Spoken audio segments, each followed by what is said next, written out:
우리를 회복하시는 하나님을 따라 한 걸음 한 걸음 따라가길 원합니다. 오늘도 크신 하나님을 예배하길 원합니다. 다 함께 사도신경으로 우리의 신앙을 고백하겠습니다. 전능하사 천지를 만드신 하나님 아버지를 내가 믿사오며 그 외아들 우리 주 예수 그리스도를 믿사오니 이는 성령으로 잉태하사 동정녀 마리아에게 나시고 본디오 빌라도에게 고난을 받으사 십자가에 못 박혀 죽으시고 장사한 지 사흘 만에 죽은 자 가운데서 다시 살아나시며 하늘에 오르사 전능하신 하나님 우편에 앉아 계시다가 저리로서 산자와 죽은 자를 심판하러 오시리라.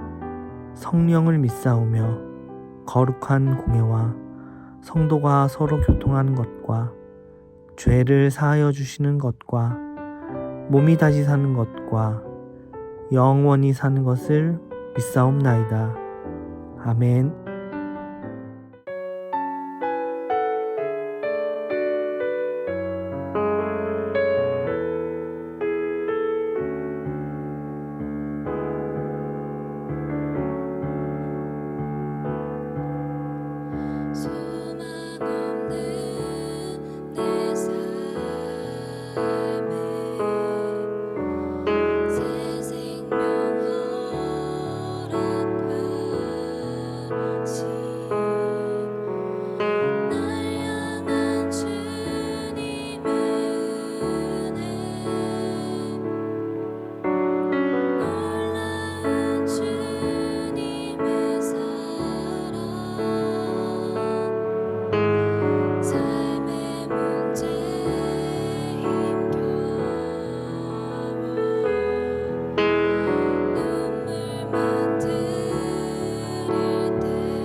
오늘 우리가 나눌 말씀은 예레미야 8절부터 16절입니다.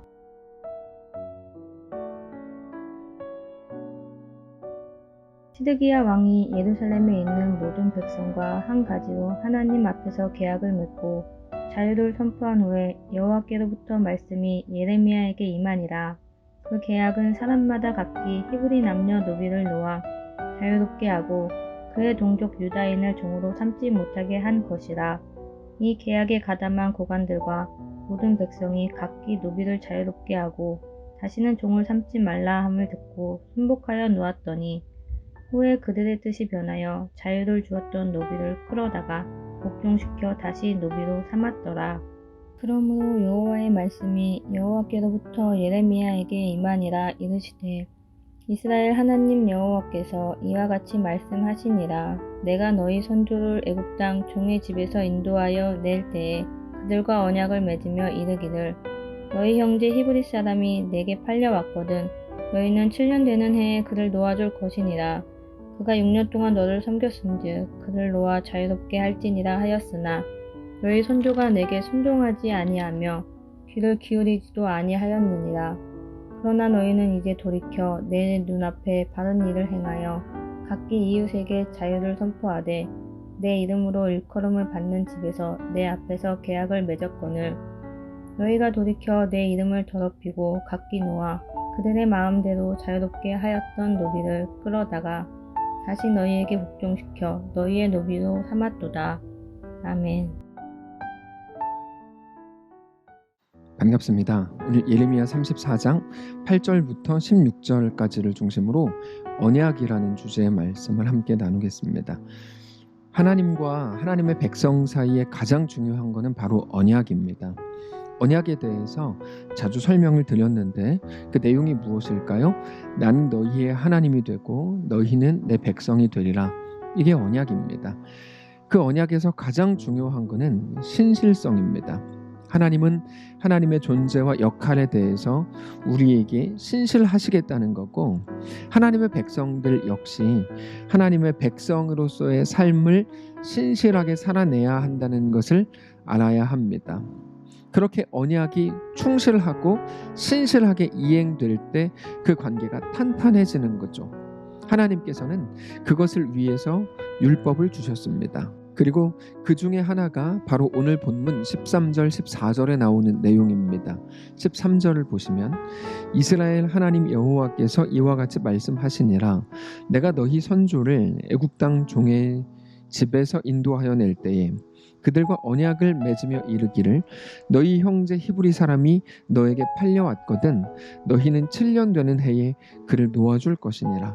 그가 6년 동안 너를 섬겼은즉 그를 놓아 자유롭게 할지니라. 자, 이스라엘에는 두 종류의 종이 있었는데 하나는 외국인 종이었고 또 하나는 같은 동족인 유대인 종이었습니다.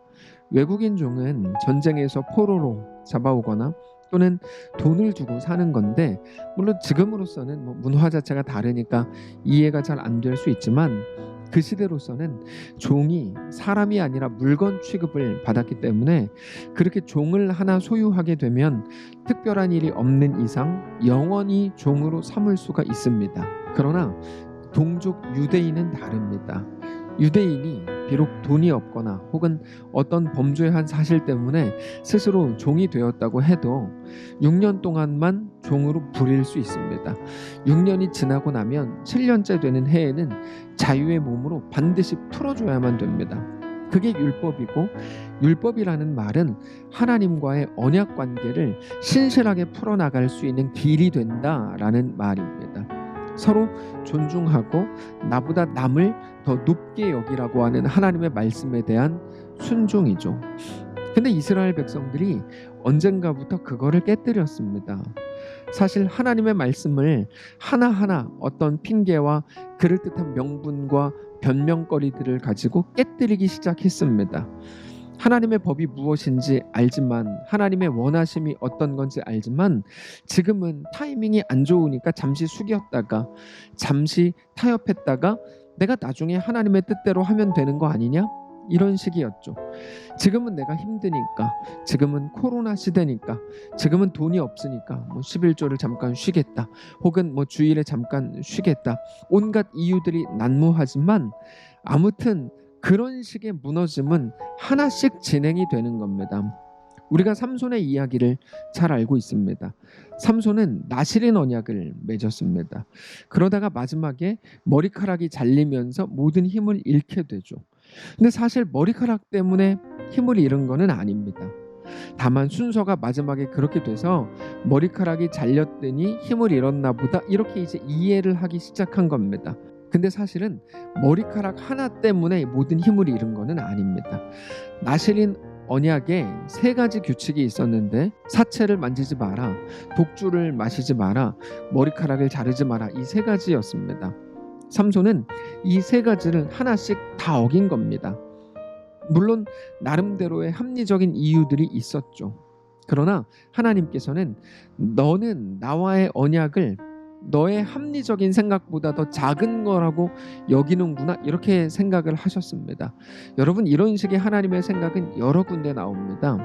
야곱과 에서가 있는데 에서가 야곱에게 팥죽 한 그릇에 장자의 명분을 팔아버리죠. 그때 하나님께서 코멘트를 이렇게 다세요.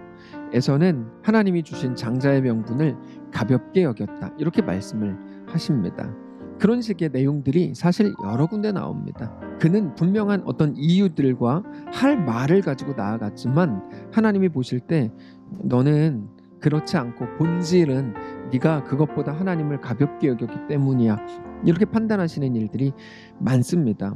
오늘 본문에 이스라엘이 그랬던 겁니다. 고작 하나 그거 어겼다고 우리에게 이렇게까지 하십니까? 라고 생각할지 모르지만 아니요. 하나씩 다 무너진 겁니다. 하나님께서는 모든 것을 다 회복시키실 작정이었고 그래서 바벨론 포로기가 그들에게 있어서 굉장히 중요하기도 하지만 그들의 겉모습에 대해서는 그렇게 철저해야만 했던 것이죠. 오늘 본문에서 시드기야가 하나님 앞에서 계약을 맺고 자유를 선포했다고 나옵니다. 놀라운 결정인 것은 분명합니다. 8절이죠.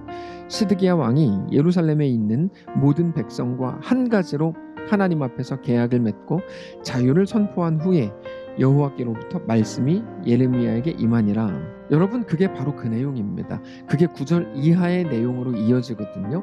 그 계약은 사람마다 각기 히브리 남녀노비를 놓아 자유롭게 하고 그의 동족 유다인을 종으로 삼지 못하게 한 것이라. 이 계약에 가담한 고관들과 모든 백성이 각기 노비를 자유롭게 하고 다시는 종을 삼지 말라 함을 듣고 순복하여 놓았다. 이렇게 되어 있습니다. 그들이 잘못된 길을 가다가 예레미야의 말을 통해 전해진 하나님의 말씀을 통해서 시드기야를 기준으로 다시 돌아가자, 하나님께로 돌아가자 라고 외치게 됐고 다 같이 그 말을 따르게 됐다는 거예요. 근데 문제가 뭔가 하면 그들 속에 있었던 뿌리 깊은 현실에 대한 타협을 끊어버리지 못하더라는 겁니다. 하나님의 뜻에 순종한다. 오케이, 말은 좋죠. 그러나 당장 손해가 있습니다. 재산상의 문제가 생기고요. 아니 작은 11조라도 하려고 하면 당장 생활이 어려워질 거예요. 현실적인 불편함이 예상됩니다. 그래서 으쌰으쌰하고 시작을 했지만 곧바로 못합니다. 곧바로 돌아서게 되죠. 11절입니다. 후에 그들의 뜻이 변하여 자유를 주었던 노비를 끌어다가 복종시켜 다시 노비로 삼았더라. 그들은 하나님 앞에 하나님 말씀에 대해 순종하는 척 하다가 결국 자기들의 욕심과 습관에 자기들의 합리성에 또다시 무너지게 되더라는 거죠. 성도 여러분, 오늘 이 말씀을 통해서 우리의 마음을 꼭 돌아보실 수 있기를 바랍니다. 우리는 마땅한 이유들을 가지고 하나님께 나아가서 나를 제발 좀 이해해 주십시오 외치지만 그거는 마땅한 일이 아닙니다. 하나님이 우리에게 계명을 주시고 말씀을 주실 때 우리 형편을 몰라서 그렇게 하시는 걸까요? 하나님은 하나님의 자리 하늘에 계시고 우리는 이 땅에 있으니까 우리 고통도 이해 못하고 공감 못하고 잘 알지 못해서 그냥 그런 일방적이고도 현실성 없는 말씀들을 주시는 걸까요? 아닙니다. 하나님은 우리를 지으신 분이고 우리의 아버지이십니다. 우리에 대해서 누구보다 잘 아시고 우리 머리카락까지 세신 바 되셨고요. 우리 오장육부를 지으신 분이라고 말씀합니다. 하나님은 몰라서 그렇게 하시는 게 아니고 우리에 대해 아셔서 그렇게 하는 겁니다. 너 그 길 걸을 수 있다. 너 요단강에 발을 담글 수 있다라고 말씀하시는 것을 여러분 깨닫게 되시기를 바랍니다. 우리 삶의 모든 부분에서 그러므로 하나님을 더 사랑하고 하나님 앞에 우리의 삶을 온전히 내어드리실 수 있기를 원합니다. 우리는 하나님을 떠나서는 살 수 없는 존재들입니다. 그게 우리를 살게 할 것 같죠? 그래서 잠깐 합리성이라는 이유로 하나님보다 그것을 더 높게 여기죠. 근데 아니요, 그거는 우리를 살게 할 수가 없습니다. 우리에게 평안을 줄 수 없고 우리에게 샬롬을 주시는 분은 오직 하나님 한 분이십니다. 우리가 오늘 나를 살린다고 믿는, 그래서 하나님을 벗어나서까지도 선택하려고 했던 그것들은 우리를 절대로 살릴 수가 없습니다. 오직 하나님 안에 거하는 것이 우리의 유일한 삶의 이유요 삶의 능력이 되는 것을 믿으시기 바랍니다. 당장 불편해질 수도 있습니다. 손해를 봐야 될 수도 있습니다. 헌금이나 헌신이라도 제대로 하려고 시작을 하면 그만큼 형편이 어려워질 수 있을 겁니다. 그러나 우리를 살리는 것은 어제보다 조금 더 편해진 오늘이 아닙니다. 하나님과의 영원한 동행이고 생명의 근원이신 하나님께 붙어 있는 겁니다. 사랑하는 성도 여러분, 오늘 그렇게 하나님께 나아가실 수 있기를 바랍니다. 하나님을 뜨겁게 사랑하고 그렇게 믿음 안에 거하는 거룩한 우리의 날들 되시기를 바랍니다. 기도하겠습니다. 살아계신 하나님, 오늘 하루를 우리에게 주시니 감사합니다. 말씀을 붙들고 힘있게 살아내게 하옵소서. 우리가 가진 것에 대한 손해로 인하여 두려워하지 않게 하시고 그것을 감수하면서까지 얻게 될 하나님의 놀라운 은혜를 기대하게 하옵소서. 우리 주인 되신 살아계신 예수님의 이름으로 기도합니다. 아멘. 사랑하는 성도 여러분, 하나님께서 오늘 하루 우리에게 허락하셨습니다. 믿음으로 거하시고 하나님과 동행하는 귀한 우리의 모두의 날들 되시기를 축복합니다.